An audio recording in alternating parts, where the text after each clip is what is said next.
So I've had the Pixel 3a for some time now, and I wanted to give you guys an update on how I feel about this device, as it is my daily driver.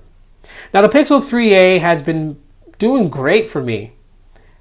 Even though, it's been like, a little over a month, it's still handling the way that it did when I first took it out the box.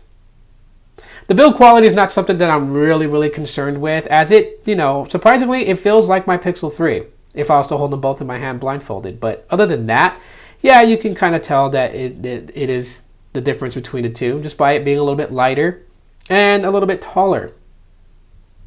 The display on the Pixel 3a is what really works for me.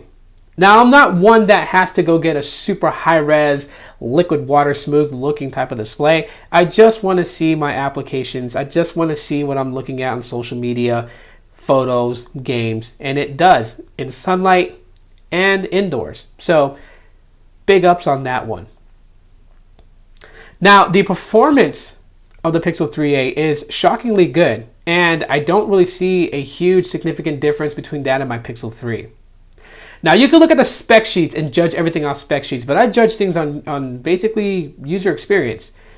And it's crazy on just how good the Pixel 3a is and how smooth it is with my day-to-day tasks, and almost feels exactly like my Pixel 3. Audio from this thing is really good. You can put it up high and it's not going to hear that. You're not going to hear that crackling, popping sound. It does play. Audio is very good. Not as good as my Pixel 3 as far as bass and clarity, but still good. With the cameras itself, yes, you don't get the wide angle selfie, but portrait mode and photo taking is absolutely good with the Pixel 3a.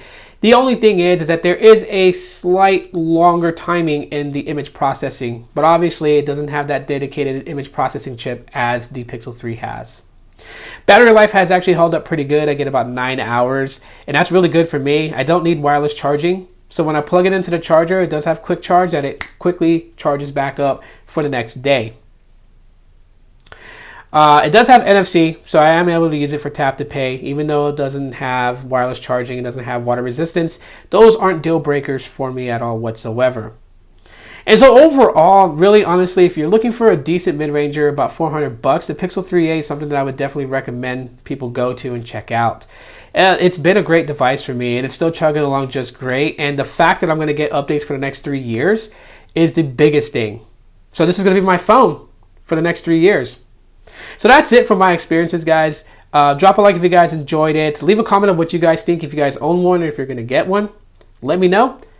And as always, thanks for checking out my video. Aloha.